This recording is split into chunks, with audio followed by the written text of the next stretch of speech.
Hi guys, I'm Mary Richardson. I help people overcome their anxiety, specifically with regard to PTSD or trauma. In this video, I'm going to answer questions, so feel free to comment. You should be able to comment, and I'll see those comments. All right, so let's dive in. The first question I'm going to answer is, what are self-compassion and self-protection? It's a great question, really. Self-compassion is really just showing yourself, obviously, compassion. But I think what the question is getting at is more, how do you do it? Really, I think that some of the best things I've heard people doing as far as compassion is to get to their root cause of their imposter syndrome. Imposter syndrome, there's 5 or 7 different types, and these are the reasons that we won't give ourselves credit for achievements, essentially. So one of the types of imposter syndrome is it's called the superhero, where you feel like you have to work 50, 60 or more hours, or unending hours in order to be acknowledged for your contributions. So that can be obviously in your own career, in your own business. You feel like you have to work all the time or else the achievements don't count. If you work, if you achieve a lot in a little bit of time, that it doesn't count. Another type of imposter syndrome is the feeling that if you had any kind of help, it didn't count. The achievement doesn't count. So self-compassion is really tied up, I believe, with doing self-care, doing it every day. Self-care can be anything from acknowledging your achievements to setting strong boundaries, to standing up for what you want in your life on a daily basis. In other words, if someone is doing something you don't want to do, whether it's taking your career in a direction you believe isn't good for you or isn't in what you imagine for yourself, self-compassion can be really just showing yourself grace and acknowledging what's right for you. So that's self-compassion. Self-protection, I believe, is all wrapped up in boundary setting. And how do you set boundaries? Well, it's easy to do when no one's around, but the challenge comes when those boundaries are pushed against. In other words, someone wants to do something you don't want to do, or go somewhere you don't want to go, or take your career or change your goals in a way that isn't what you had imagined. Setting boundaries is really just saying no. Now, you know that narcissism can often be the cause of a lot of trauma, a lot of PTSD, CPTSD. Learning to set strong boundaries is really important to healing, because one of the things that people fear the most, if they've ever been involved or around a narcissist, is that their boundaries will continue to be crushed, that they won't know how or when to set up boundaries. Setting boundaries is really simple. I'm going to tell you a quick way to do it. Let's say you have somebody, a narcissist, who wants you to not work on your goals. They won't say that, but by their actions, every time you set time aside to work on your goals, they know that you're working on your goals, working on your stuff now, and they know during that time to leave you alone. But that what they do is they do everything but that. They will text you, they will call you, they will show up, they will have an emergency that they need your help with, they will have an emotional problem that they need you to drop everything to help them with. So if you see this going on over and over and over, every time you want to do something for yourself, the narcissist, I'm not talking about children, I'm talking about adults, the narcissist will purposefully try to sabotage that time from you. So what strong boundary setting, it's easy because all you have to do is say no. You don't have to explain it. You don't have to rationalize it. You don't have to ex- um, justify it. You don't have to give anyone anything in order to say no.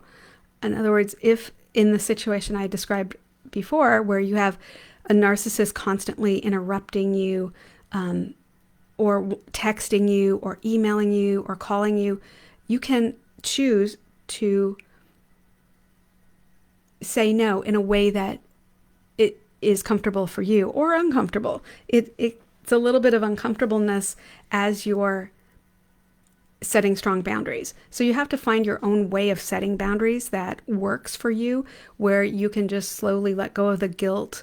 And people that want us to give up our goals, give up our time to help them achieve their goals, but we never get that time back, they will constantly keep doing this until you set up self-protection. A great example of this is a friend has a family member that essentially won't leave him alone unless she upsets him. So it's as if it's a game for her.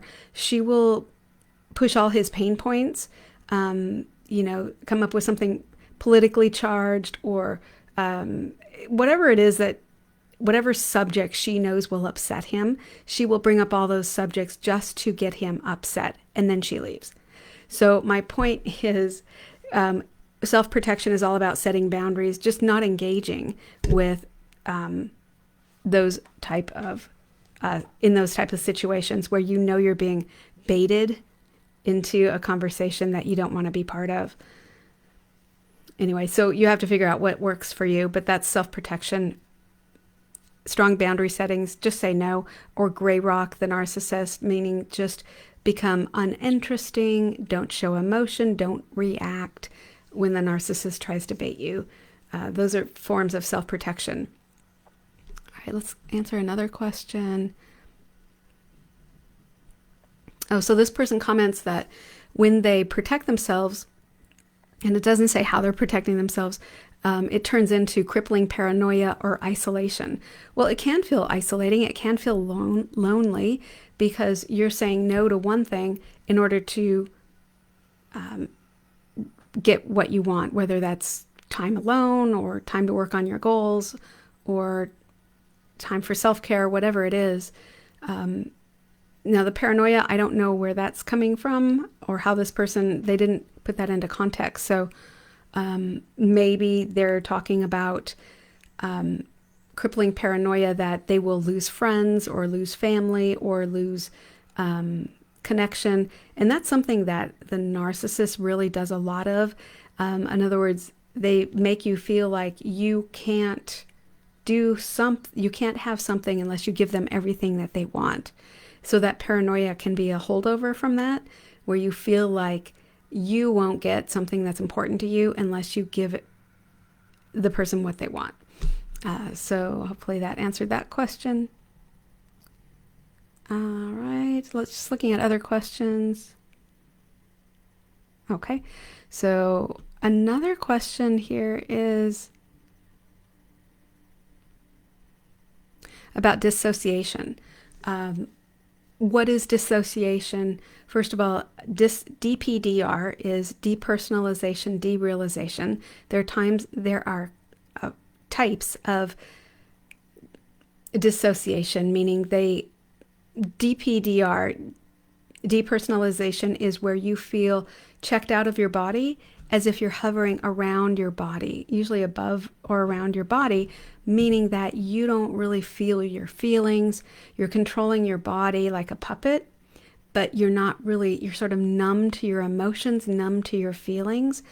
And DPDR is all wrapped up in an anxiety response. So it can be a learned default anxiety response, where when you feel overwhelmed, you may depersonalize, in other words, sort of check out of your own feelings, and you make yourself sort of numb to everything that's going on around you. The problem with that is it can become your default, and it can become a habit, and you don't know, you're not in touch with your own feelings or your own emotions. And that's where you start to feel sort of hollow inside, or numb, or different ways of describing it. It's different for everybody, but just know a lot of these people that have this, and I think it's estimated that most adults experience this at one time in their lives. The problem with when it becomes a habit, you can feel like you're just completely out of your own life. So you're not feeling your emotions, you're not feeling your feelings, and you just feel totally numb. It can feel like you're going crazy, or that you are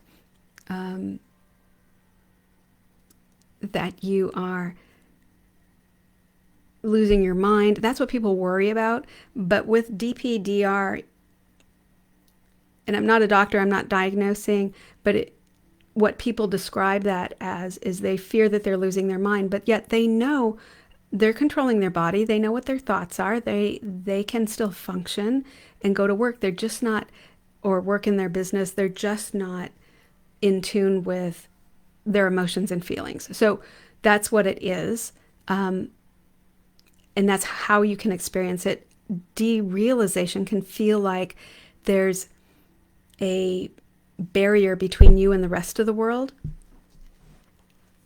So you don't really feel part of the world. And some people describe that when they look around, when they're experiencing derealization, they look around their environment and they see buildings and they look cartoonish or distorted. Even people can appear cartoonish or distorted. And that's where it can bring up a lot more fear and anxiety, because if you don't understand what it is. So to get to the next part of this question, that's what it feels like. How long does it last? Well, it's an anxiety response, I believe. So if you journal or somehow document the times that you feel most disconnected like this, looking back over that documentation, you can see a preceding event, something that happened right before then that was very stressful or anxiety causing. So that can be the trigger for experiencing DPDR. So how long it lasts is really up to you. It can feel like you're not in control, but you really are in control. So as you get better control over your anxiety and try different ways of dealing with your anxiety, both in the moment, short term and long term, you can get your control back. So it can be, just as this person writes, it can be continuously or it can be off and on. It really depends on you and how you choose to deal with your anxiety. So I have other videos. If you're interested in that, go to my YouTube channel, Anxiety Healing Expert. If you search on that, you'll find me, Mary Richardson, and lots of videos about DPDR.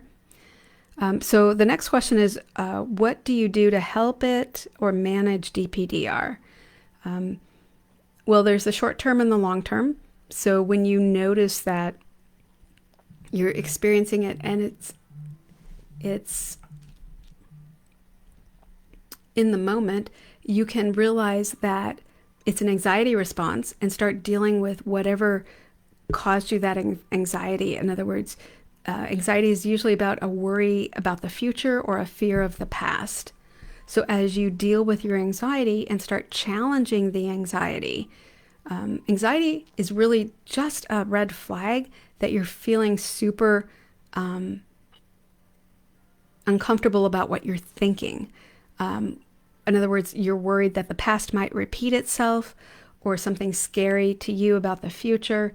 When you challenge those thoughts, you'll find that they dissipate. So that can help manage it in the short term. And it can also be a good habit to challenge your anxiety thoughts and start looking at it logically, because anxiety is all wrapped up in emotion and feelings. It's not wrapped up in logic, because if you challenge the anxiety, I promise you, you'll see something so illogical. Those what if thoughts are trying to make you believe something so horrendous can happen.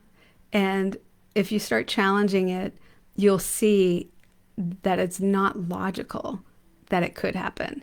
And you'll start seeing what you can do to keep it from happening. So if you're worried about something happening and challenging it, you'll see solutions that will help you take your control back. So resources or treatment for that, you can DM the word anxiety in the comments, or my link is in the bio. And we can jump on a call, see if I can actually be absolutely sure I can help you. The problem with DPDR is that you don't really understand what's going on in your body, but it can feel overwhelming, and it can feel like it won't ever go away. It can feel like you're not in control, which is a lie, because you are in control. You can control your thoughts, and a lot of anxiety is brought on by our thoughts. So if you're out there and you're struggling with anxiety, what if thoughts, training your brain to start training yourself and creating a habit of challenging the anxiety thoughts can help you a lot. And you may feel like you're not in charge of your own mind or your own body, and you're stuck in some kind of freeze response. It can start out that way, where, fight, flight, or freeze, where you just can't, it feels like you can't move, but in reality, you absolutely can. And a lot of people have gotten past DPDR just by dealing with their anxiety. And fight, flight, or freeze, we can set that as our default. If you've experienced a lot of ongoing continuous trauma, you can feel like you never get out of that state. So learning how to take control of that can be helpful as well. So I hope this video helped you. A little long, but I'm Mary Richardson. My link is in the bio. Have a great day.